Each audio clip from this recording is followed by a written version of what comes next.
We love you, Manchester, we do. We love you, Manchester, we do. Everything started so well as thousands of Rangers fans poured into Manchester from Scotland.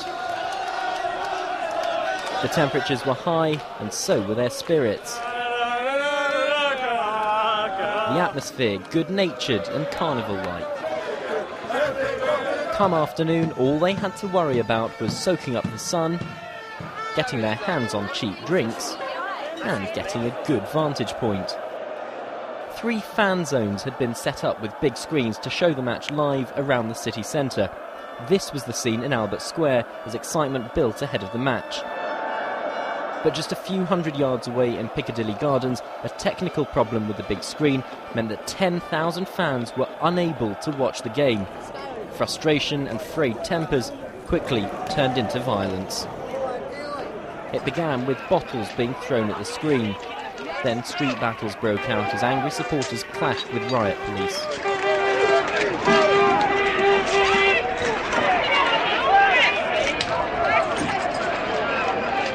One and a half thousand officers were on duty, but an extra 300 had to be called in. All in all, there were 42 arrests, while 15 police officers and a police dog were injured. Ambulance crews also came under attack.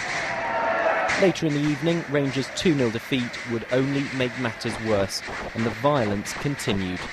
Channel M's sports editor Mike Bradley was on the streets all night following events as they unfolded.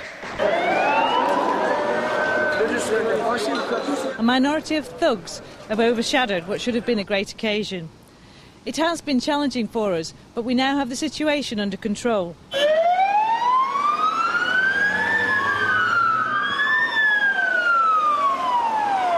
So it's now 1:05 in the morning, and despite the fact we've just been to a police conference where we've been told everything is quietened down. That's Newton Street behind me, that's the top of Newton Street, and the police have just forbidden us to go towards Piccadilly Gardens because, in their words, things are too dangerous down there. We don't quite know what's going on, but obviously things haven't calmed down.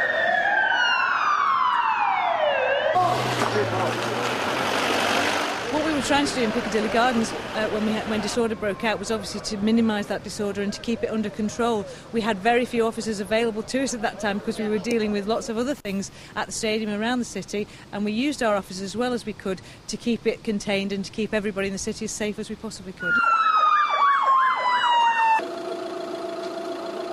Well, the police may still be struggling to restore order to some parts of our city, but here in Albert Square the big clean-up has just begun, and it looks like it's going to take some time.